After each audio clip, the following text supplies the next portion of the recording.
হে WhatsApp guys, কেমন আছো সবাই? আশা করি সবাই খুব ভালো আছো। র্যান্ডম ভিডিও চ্যানেল মুভির এক্সপ্লেনেশন সিরিজে আজকের পর্বে আমরা একটা অসাধারণ সিনেমা সম্পর্কে জানতে চলেছি, যে সিনেমাটির নাম হচ্ছে বাটারফ্লাইজ ড্রিম। এবং এই সিনেমাটার স্ক্রিপ্ট পাঠিয়েছে তোমাদের মতো একজন দর্শক, আর অসাধারণ স্ক্রিপ্ট হওয়ার কারণে এই স্ক্রিপ্টটা আমরা গ্রহণ করেছি। এবং এই ভিডিওটা দেখার পরে তুমি জাস্ট একটা কথাই বলবে, ভাই বাস্তব ঘটনা একটা সুন্দর হয়। মানে আজকের সিনেমাটা একবারে বাস্তব ঘটনার উপর নির্মিত একটা সিনেমা। আজ থেকে প্রায় 85 বছর পূর্বে তুরস্কে একটা সত্য ঘটনা ঘটেছিল, 1940 সালে দ্বিতীয় বিশ্বযুদ্ধের আগে। আর সেই গল্পটিকে নিয়ে মূলত এই সিনেমাটা তৈরি করা হয়েছিল 2013 সালে। তো এই সিনেমা দেখে কয়েকটা জিনিস আমি পয়েন্ট করেছি, সেটা হচ্ছে আজ থেকে 80-85 বছর আগে মানুষদের ভেতর মানবতা অনেক বেশি ছিল, বন্ধু বান্ধবদের উপর বিশ্বাস জিনিসটা অনেক বেশি ছিল, মানুষ মানুষকে বেশি ভালোবাসতো। কিন্তু বর্তমান সময়ে মানুষকে বিশ্বাসই করা যায় না, কেউ কাউকে ভালোই বাসে না, সত্যিকারের সব লোক দেখানো। 10 বছরের সম্পর্ক একটা ছোট্ট ঘটনায় মনে করে 10 বছরের সম্পর্ক শেষ। কিন্তু আজকের এই সিনেমাটা যখন দেখবে এবং ওদের যে বন্ধুত্বটা দেখবে, মানে আমাদের মেইন ক্যারেক্টারে, তখন তুমি বলবে যে শালার আগেকার মানুষটাই শান্তিতে ছিল, টেকনোলজি ছিল না, টাকা ছিল না, বা অনেক কিছু ছিল না, কিন্তু তার অনেক শান্তিতে ছিল, কারণ ওই সময় পৃথিবীর মানুষরা অনেক ভালো ছিল। তো বাড়তি কোনো কথা না বলে চলো 85 বছর আগের এই চমৎকার সিনেমাটা সম্পর্কে আমরা জেনে আসি। তবে ভিডিও স্টার্ট করার পূর্বে ছোট্ট একটু ব্রেক রয়েছে, ব্রেকটা স্কিপ করে তোমরা মূল ভিডিওতে যেতে পারো, কোনো সমস্যা নেই। হ্যালো বন্ধুরা,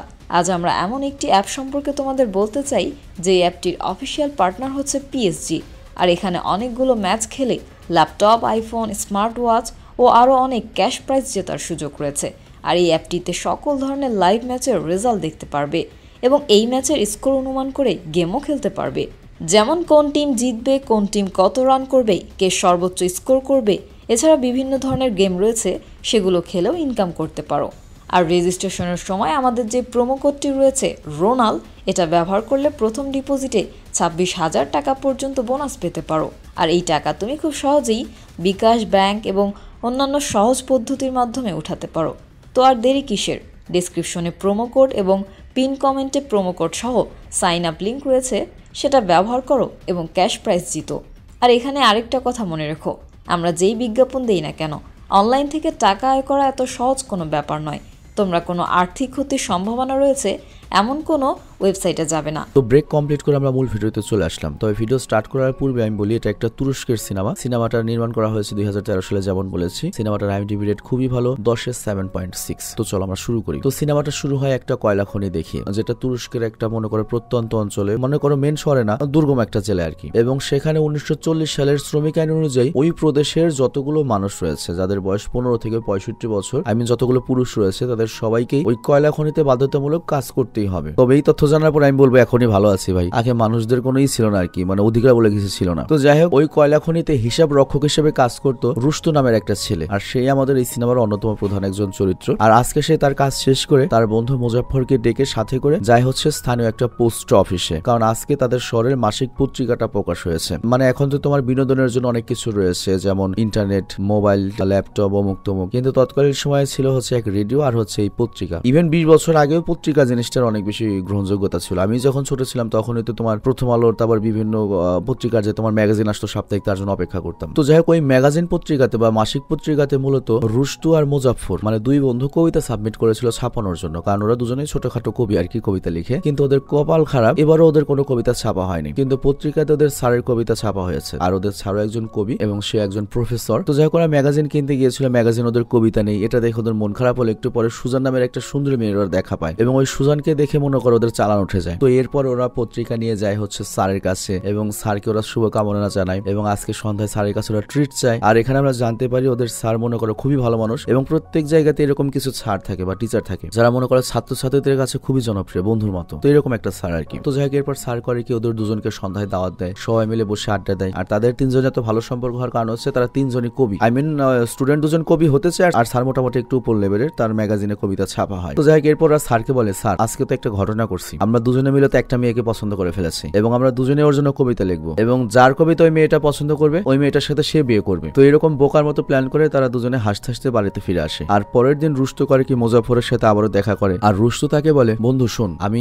আবার একটা কবিতা লিখছি, আর তুই জাস্ট একটা টাইপরাইটার ম্যানেজ কর, আমি সেগুলোকে লিখে আবারও পত্রিকা অফিসে পাঠাবো। তো এসব কিছু বলে দুই বন্ধু করে কি সুজানের সাথে দেখা করতে আসে এবং তারা সুজানকে পেয়েও যায়। তো এরপর রুস্তু করে কি ওই সুজানকে নিজের পরিচয় দিয়ে হাত বাড়িয়ে দেয়, কিন্তু তখনই হঠাৎ করে রুস্তুর কাশি আসে, ভয়ানক এক ধরনের কাশি। তো এই কারণে ওই মেয়েটা করে কি রুস্তুর সাথে হ্যান্ডশেক করে না। আর তারপর মুজাফফর দ্রুতকে হসপিটালে ভর্তি করিয়ে দেয়। তো রুস্তুর পাশে আমরা দেখতে পাই মুজাফফর বসে রয়েছে। ওদের খালি বন্ধুত্বটা তুমি খেয়াল করবে ভাই, সিরিয়াসলি আমি মিস করেছি এরকম একটা বন্ধুত্ব। এখনকার যুগে এরকম বন্ধুত্ব হয়ই না ভাই। তো যাই হোক, তখনই ওদেরকে দেখতে ওদের স্যার চলে আসেন আর তিনি রুস্তুকে খুশি করতে রুস্তুর পছন্দের একটা কবিতার বই নিয়ে আসেন। তো রুস্তু আর মুজাফফর ওই বইটি পেয়ে অনেক খুশি হয়ে যায়, একসাথে পড়তে শুরু করে। বাট তখনই রুস্তুর আবারও সেই ভয়ানক কাশি শুরু হয়ে যায়। তো যাই হোক, সেদিনের মতো মুজাফফর আর ওদের স্যার, যার নাম হচ্ছে চাঁদগিল, রাস্তায় বেরিয়ে পড়ে এবং তাদের সাথে সুজানের দেখা হয়ে যায়। তো সুজানি নর্মালি চাঁদগিলের সাথে হ্যান্ডশেক করে, মানে প্রফেসরের সাথে। আর তখন মুজাফফর বলে, তুমি তো দেখি সবার সাথে হ্যান্ডশেক করো, কিন্তু সেদিন আমার বন্ধুর সাথে হ্যান্ডশেক করলে না কেন? তো সুজান কিছু না বলে চলে যায় এবং তারা তাদের সামর্থ্য মতো কবিতা লিখতে শুরু করে। আর এইদিকে হসপিটালে বাইরে থাকা মুজাফফর নিজের কবিতা দেখাতে সুজানের কাছে আসে, কিন্তু সে সুজানকে অন্য একটা ছেলের সাথে নাচ করতে দেখে এবং মন খারাপ হয়ে যায়, সেখান থেকে চলে আসে। কিন্তু সুজান তখন দৌড়ে ওর পেছনে চলে আসে। অ্যাকচুয়ালি সুজান এখানে ভাবছিল যে সেদিন ওর বন্ধুকে অপমান করেছে, মানে হ্যান্ডশেক করেনি, এর জন্য হয়তো ও রাগ করেছে। তো এই জন্য সুজান মুজাফফরকে বলে, তুমি কি আমাকে রুস্তুর কাছে নিয়ে যাবে? আমি ওর সুস্থতার জন্য ওর সামনে দোয়া করতে চাই। তো এই কথা শুনে মুজাফফর খুশি হয়ে যায় আর সে রুস্তুর কাছে ওকে নিয়ে যায়। আর এতদিনে রুস্তু হসপিটাল থেকে ছাড়া পেয়েছে আর সে তার মন ভালো করার জন্য সমুদ্রের পাশে এসে কবিতা লিখছিল। আর তখনই সুজান এখানে এসে রুস্তুর সুস্থতার জন্য অভিনন্দন জানায়। আর এরপর তারা তিনজন একসাথে ঘোরাঘুরি করে। তো সুজান এখানে জানতে পারে রুস্তু কয়লা খনিতে কাজ করে আর মুজাফফর একটা সরকারি অফিসে টেলিগ্রাম টাইপরাইটার মেরামত করে বা ওইটার কাজ করে আর কি। তো এরপর সুজান তখন রুস্তুকে বলে, আচ্ছা আচ্ছা শোনো, তুমি কি আমাকে একদিন তোমাদের কয়লা খনিতে ঘুরতে নিয়ে যাবে মাটির নিচে? আর তখন মুজাফফর বলে, আরে আমার বন্ধু রুস্তু তো কোনো শ্রমিক নয়, ও হচ্ছে হিসাব রাখে, মাটির উপরে কাজ করে। সুজান বলে, আচ্ছা ঠিক আছে, তবে আমার খুব শখ ছিল জানো, আমি দেখতে চাই মাটির নিচে দেখতে কেমন। রুস্তু তখন বলে, না না কোনো প্রবলেম নেই, ঠিক আছে, আমি দেখছি কিভাবে তোমাকে সেখানে নিয়ে যাওয়া যায়। তো সেদিন তারা গল্প করে যার যার মতো বাড়িতে পৌঁছে যায়। আর যাওয়ার আগে সুজান ওদেরকে বলে কিছুদিন পরে ওদের কোম্পানি থেকে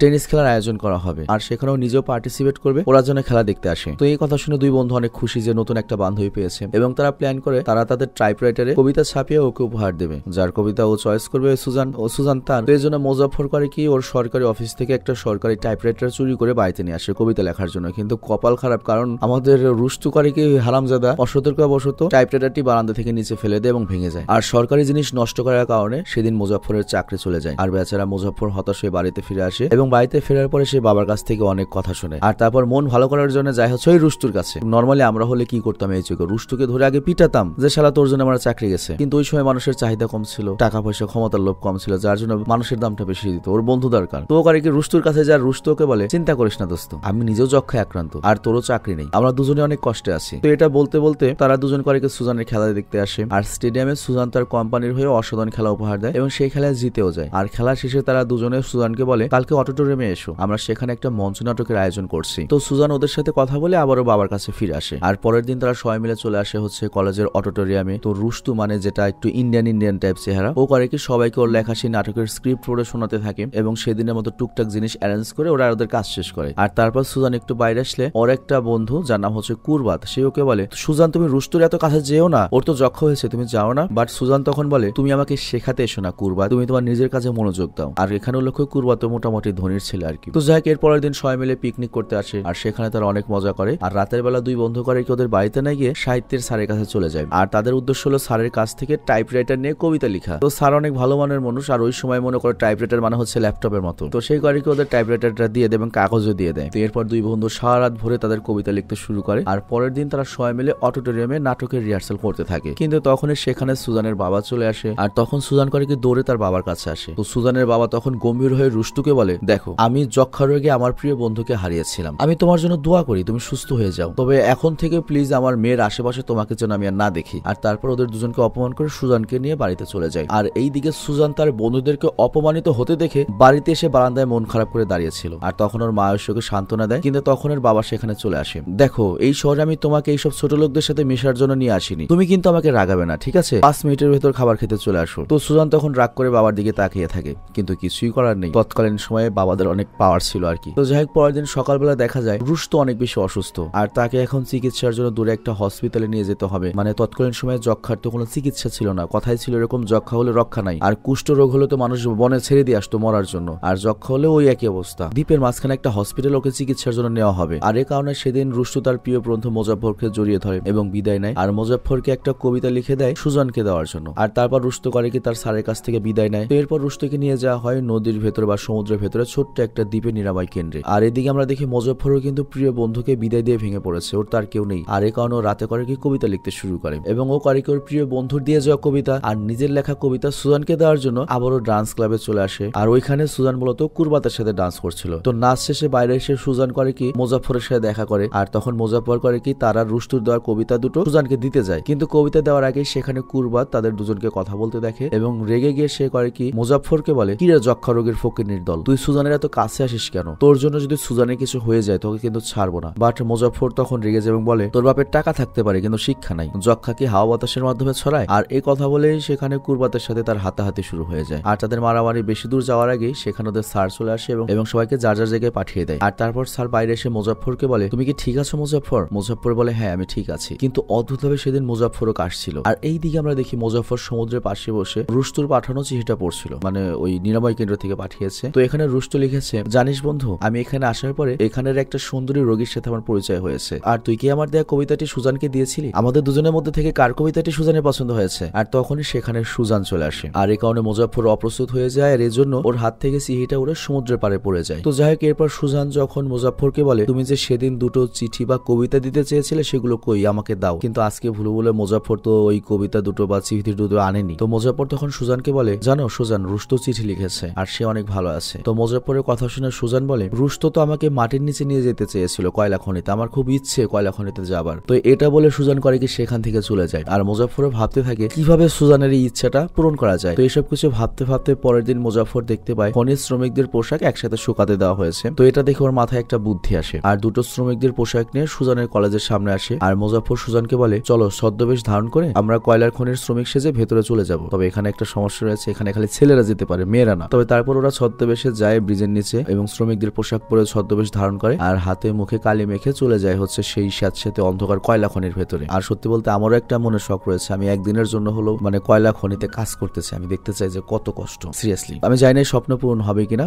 তবে আমি চেষ্টা করবো এই স্বপ্ন পূরণ করার জন্য। তো যাই হোক, এরপর তারা আস্তে আস্তে খনির ভেতরে যেতে থাকে। আর এখান থেকে তারা চলে এসেছে মাটি থেকে প্রায় 60 ফুট নিচে এবং চারিদিকে কয়লার বাজে গন্ধ এবং কালো অন্ধকার আর স্যাঁতসেঁতে জায়গা হয় তারা দুজনে ভয় পেয়ে যায়। আর এখান থেকে কয়েক ঘন্টা পরে তারা উপরে উঠে আসে। কিন্তু এখানে ঘটে বিপত্তি, কারণ কাজ শেষে সকল শ্রমিকদেরকে কাপড় পরিষ্কার করতে হচ্ছিল বা চেক করা হচ্ছিল যে কেউ কাপড়ের ভিতরে কোনো কয়লা নিয়ে যাচ্ছে কিনা। তো তাদের লাইন আস্তে আস্তে এগোতে থাকে। মুজাফফর তো বেঁচে যায়, ও তো ছেলে, কিন্তু সুজান তো মেয়েও ধরা পড়ে যায়। আর এরপর ওদেরকে ধরে অফিসে রাখা হয়। দেখা যায় সুজান ভয়ে কান্না করছে এবং অপর পাশে মুজাফফরকে রাখা হয়েছে। তো এরপর সুজানের বাবা আসে এবং ওকে নিয়ে যায় এবং তিনি রাগের মাথায় সুজানকে থাপ্পড় মারেন। আর অন্যদিকে সুজানের এমন কাজ দেখে ওর বাবা করে কি কিছু লোক ডেকে মুজাফফরকে অনেক মারায়। আর মার খেতে খেতে মুজাফফরের এমন কাশি শুরু হয় যে মনে হচ্ছে ও এখনই মারা যাবে। তো এরপর সে কোনো রকমে বাড়ি ফিরলে অসুস্থ হয়ে পড়ে এবং সে কাশতে কাশতে রক্ত বমি করতে থাকে। তো এখানে আমরা জানতে পারি মুজাফফরেরও যক্ষা ধরে পড়েছে, হয়তো ওর বন্ধুর কাছ থেকে, কারণ ও তো কখনো ওর বন্ধুকে ছাড়েনি। তো এই কারণে মুজাফফরকে আবার নিরাময় কেন্দ্রে পাঠানো হয় এবং এবার তার সাথে ওদের স্যারও যায়, কারণ তিনি রুস্তোর সাথে তার প্রিয় একটা স্টুডেন্টের সাথে দেখা করতে চান। তো এরপর তারা দ্বীপের মাঝে সেই বিশেষ হসপিটালে চলে আসেন। আর তারা সেখানে সে রুস্তোকে দেখে তো অনেক খুশি। আর সে দেখতে পায় চিঠিতে বলা সেই মেয়েটি ভলিবল খেলাটি উপভোগ করছিল। আর তারপর রুস্তু যখন মুজাফফরকে দেখে ও তো খুব খুশি হয়ে যায় যে আমার বন্ধুরও যক্ষা হয়েছে, এক জায়গায় হয়েছি। তো রুস্তোকে জড়িয়ে ধরে এবং স্যারকেও দেখতে পায় এবং শ্রদ্ধা এবং সম্মান দেখে তাকে আলিঙ্গন করে। আর তারপর স্যার চলে যাওয়ার আগে তাদের দুজনকে বলে, এখানে তোমরা যতদিন আছো তোমরা শুধুমাত্র কবিতা লেখার পেছনে সময় দাও, কারণ সুস্থ হয়ে বাড়ি ফিরে গেলে তোমরা ব্যস্ত হয়ে যাবে, তখন কিন্তু আর সময় পাবে না। তো এই কথা বলে স্যার সেখান থেকে বিদায় নেন। আর তারপর দুই বন্ধুর সকল রকমের চিকিৎসা শুরু হয় এবং তাদের প্রতিদিন স্বাস্থ্যকর খাবার পরিচর্যা করা হয়। তো এটা দেখে আমার কাছে মনে হয় সুস্থ মানুষের যেতে হয় কয়লা খনিতে, আর যক্ষা রোগীরা আসে এখানে এবং আরামের খালি খাওয়া খাবে, তাহলে তো যক্ষাই ভালো। তো যাই হোক, এরপর দুই বন্ধু গল্প করতে বসে। আর মুজাফফর করে কি রুস্তোকে ওর আর সুজানের ব্যাপারে বলে যে কয়লা খনিতে গিয়েছিল, কয়লা খনিতে। তো রুস্তো তখন বলে, যতই মার খাস না কেন ভালো একটা কাজ করেছিস, আমি যে শপথটা করেছিলাম তুই সেটা পূরণ করেছিস বন্ধু হিসেবে। তো যাই হোক, বল এখন আমাকে আমাদের মধ্যে কার কবি তোর ভালো লেগেছে। তো মুজাফফর তখন বলে, তারপর থেকে তোর সাথে আমার আর দেখাই হয়নি। তো এরপর রুস্তো মুজাফফরকে নিয়ে সেখানে থাকে একটা টাইপরাইটার ঘরে নিয়ে আসে এবং এখানে অনেকগুলো টাইপরাইটার মেশিন ছিল, মানে দেখে অনেকটা মনে হচ্ছে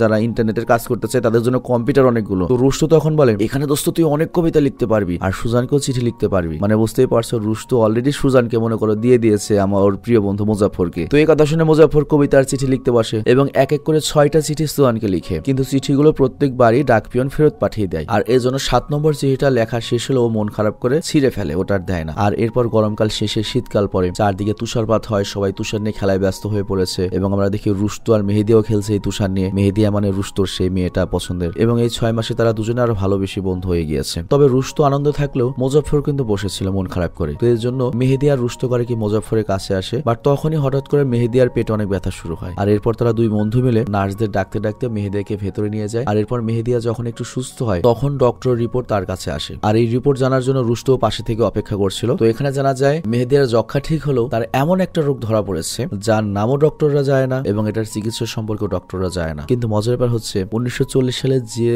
অসুখের নামও কেউ জানতো না, চিকিৎসাও জানতো না, সেটা বর্তমান সময়ের কিন্তু একটা নর্মাল। তো যাক, মেহেদিয়া তো এই অসুখের কথা শুনে ভয় পেয়ে যায়, কাউকে কিছু বলে না। আর এরপর আমরা দেখতে পাই পরের দিন রোগীদের মন ভালো করার জন্য একটা গানের অনুষ্ঠানের আয়োজন করা হয়, আর তখন সেখানে বসে রুস্তু করেকে ছোট্ট একটা চিঠি লিখে মেহেদিয়ার উদ্দেশ্যে, এবং সেখানে লিখা ছিল আমি তোমাকে ভালোবাসি মেহেদিয়া। আর এর উত্তরে মেহেদিয়া ওকে চিঠি পাঠায় যে আমি বেশি দিন বাঁচবো না রুস্তু। তো এটা দেখে বেচারা রুস্তুর মন খারাপ হয়ে যায়, কিন্তু রুস্তু তার ভালোবাসার মানুষকে তো এত সহজে ছেড়ে দিবে না। আর এই কারণে সে আজকে রাতে গাছ বেয়ে সোজা দোতলায় মেহেদিয়ার রুমে চলে যায়, আর সে মেহেদিয়াকে ডেকে তুলে বলে আমি তোমাকে ভালোবাসি মেহেদিয়া, আমি তোমাকে বিয়ে করতে চাই। বাট মেহেদিয়া বলে আমার মৃত্যু তো নিশ্চিত, আর আমি এখানে চিকিৎসা নিতে এসেছি, প্রেম করতে নয়। তো এই কথা বলে মেহেদিয়া তার রুমে চলে আসে। আর পরের দিন সকালে হসপিটালে একটা রোগী মারা যায়, আর ওই মৃত লোকটিকে যখন নিয়ে যাওয়া হচ্ছিল সবাই কষ্ট করে দেখতে থাকে, কারণ যে কোনো সময় যে কেউ মরতে পারে, সবাই এখানে রোগী। তো যাই হোক, আজকে মেহেদিয়াকে এই হসপিটাল থেকে বিদায় জানানো হবে, কারণ এই হসপিটালে শুধুমাত্র যক্ষা রোগীদের চিকিৎসা দেওয়া হয়, কিন্তু মেহেদিয়ার কি অসুখ হয়েছে এটা কেউ যায় না। তো সবার কাছ থেকে বিদায় নেওয়ার সময় সে রুস্তকে অনেক খুঁজতে থাকে, বাট কোথাও রুস্তকেও দেখা যায় না, রুস্তর বন্ধুকেও দেখা যায় না, মুজাফফরকে। তো যাই হোক, এরপর জাহাজে করে মেহেদিয়া যখন বাড়ি ফিরতে থাকে তখনই হঠাৎ করে পেছন থেকে রুস্তু ওর কাছে চলে আসে। মেহেদিয়া তো অবাক হয়ে যায়, আর এরপর আরেক সাইড থেকে মুজাফফরও চলে আসে, ও তো আরো অবাক হয়। তো এরপর রুস্তু ওকে বলে দেখো আমি তোমাকে সত্যি অনেক ভালোবাসি, আর খুব তাড়াতাড়ি আমরা বিয়ে করব,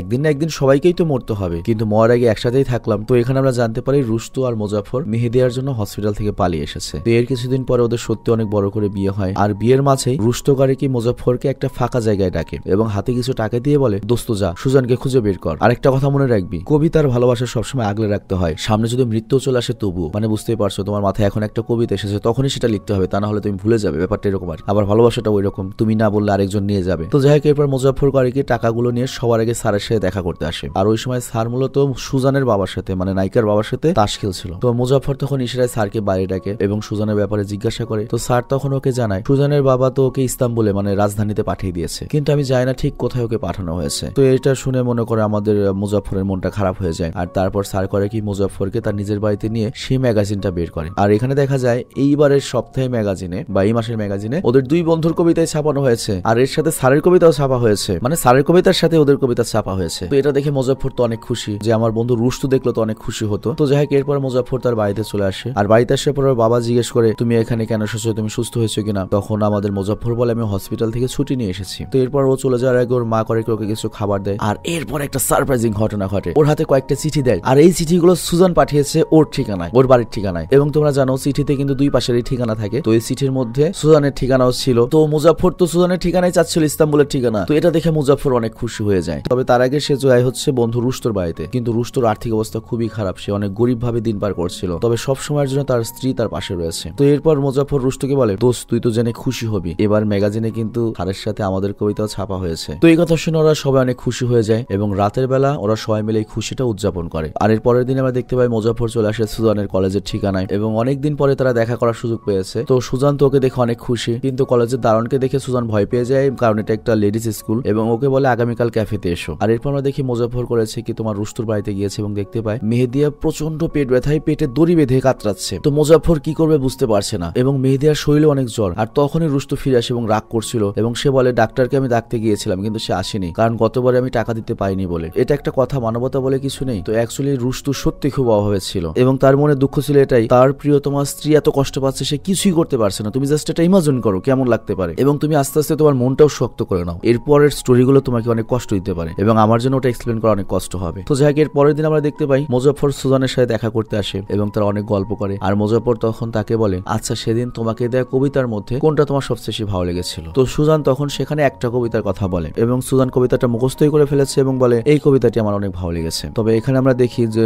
মুজাফফরের চেহারা একটু অন্যরকম হয়ে যায়। তবে কি হয় আমাদের বলা হয় না, কার কবিতা সিলেক্ট হয়েছে এটা আমাদেরকে বলা হয় না। আর অন্যদিকে আমরা দেখি প্রিয়তমা স্ত্রীর জ্বর সারাতে রুস্তু করেছে কি তার শরীরে পানি দিতে থাকে, আর লাস্টে যখন কোনোভাবে পারেই না তখন ওর স্ত্রী বলে প্লিজ আমাকে সমুদ্রের পাশে নিয়ে যাও। আর তারপর দুজন সমুদ্রের পাশে যায়, ওর স্ত্রী ওর কোলে মাথা দিয়ে শুয়ে পড়ে। আর তখন রুস্তু কান্না করতে করতে বলে তুমি হয়তো আমাকে এই আফসোসের দুনিয়ার মধ্যে ফেলে দিয়ে একা চলে যাবে তাই না মেহেদিয়া, তবে হয়তো ভালো জিনিসগুলো কমই ভালো, বেশি থাকলে হয়তো বিরক্তি চলে আসতো, তোমার সাথে আবার ঝগড়া হতো, সম্পর্ক নষ্ট হতো। তবে সত্যি কথা বলতে কি আমি তোমাকে ভালোবাসি, আমি তোমার অসুস্থতাকেও ভালোবাসি, কারণ এই অসুস্থতার জন্যই তো আমরা এক হয়েছি। আর এরপর আমরা দেখতে পাই মুজাফফর যখন ইস্তাম্বুল থেকে রুস্তুর বাড়িতে ফিরে চারপাশে কুরআন পড়ার আওয়াজ পায়, মানে বুঝতেই পারছো মেহেদিয়া মারা গিয়েছে। তো যাই হোক রুস্তু মেহেদিয়ার শোকে কান্না করতে করতে শুধু একটা কথাই বলে, হে আল্লাহ, আমি আমার আত্মাকে আর কখনোই পরিপূর্ণ করব না, আমি শুধুমাত্র মেহেদিয়ার জন্য অপেক্ষা করব শেষ নিঃশ্বাস পর্যন্ত। তুমি আমাকে দ্রুত মেহেদিয়ার কাছে নিয়ে যাও এবং ওপারে প্লিজ আমাদের একসাথে থাকতে দিও। সিরিয়াসলি চিন্তা করো কোন লেভেলের ভালোবাসা। এবং তৎকালীন সময়ের মানুষদের মধ্যে যে ভালোবাসাটা ছিল ভাই, একবার সলিড ভালোবাসা ছিল। তো এই ঘটনার পরে কি যেন হয়,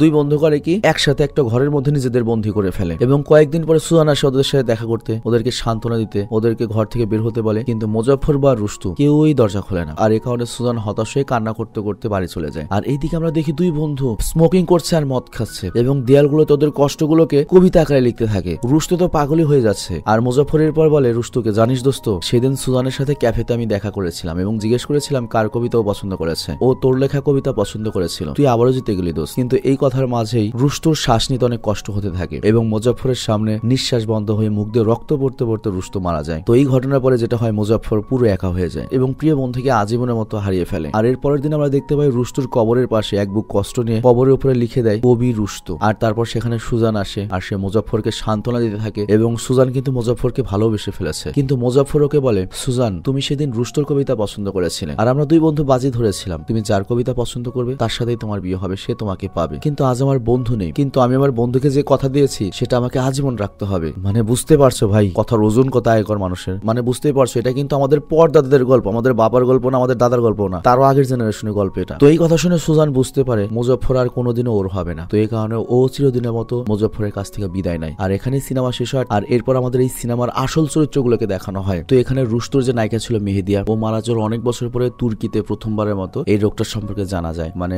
তৎকালীন সময় তুর্কি তো এত উন্নত ছিল না, এটা ছিল হচ্ছে নর্মাল একটা অসুখ, অ্যাপেন্ডিসাইটিস, যেটা বর্তমানে একেবারে সিম্পল একটা অসুখ। কিন্তু এই অসুখে মেহেদিয়া মারা গিয়েছে অনেক যন্ত্রণা পেয়ে। আবার ওইদিকে মুজাফফরের যে নায়িকা ছিল সুজান, ও পরবর্তী জীবনে গিয়ে কিন্তু সাহিত্যের প্রফেসর হয়ে বাকি জীবন কাটিয়েছে। আর ওদের যে স্যার ছিল সে পরবর্তীতে তুরস্কের একজন বিখ্যাত কবি হয়েছিলেন। আর রুস্তু মারা গিয়েছিল হচ্ছে দ্বিতীয় বিশ্বযুদ্ধ চলার সময়, মানে এই কাহিনী যখন শুরু হয়েছে তার 2 বছর পরেই 1942 সালে। এবং সবচেয়ে কষ্টের ব্যাপার হচ্ছে রুস্তুর স্ত্রী মারা যাওয়ার মাত্র 17 দিন পরেই 22 বছর বয়সে ও নিজেও মারা গিয়েছে। কিরকম মনে করো ভালোবাসতো একজন আরেকজনকে। আবার মুজাফফর হারামজাদা কিরকম ভালোবাসতো ওর বন্ধুকে, ও তার 4 বছর পরে মারা গিয়েছে, মানে মাত্র 26 বছর বয়সে নিজেও মারা গিয়েছে। তবে তুরস্কের ইতিহাসের পাতায় আজ ওরা সবাই সম্মানিত কবি এবং ওদের এই বন্ধুত্ব এবং প্রেমের গল্পটা এখনো তুরস্কের ইতিহাসের অন্যতম সেরা একটা গল্প হিসেবে মানা হয়। তো যাই হোক, আমি বিদায় নিচ্ছি, ভালো থেকো, সুস্থ থেকো এবং সিনেমাটি কেমন লেগেছে সেটা কমেন্টে অবশ্যই বলবে।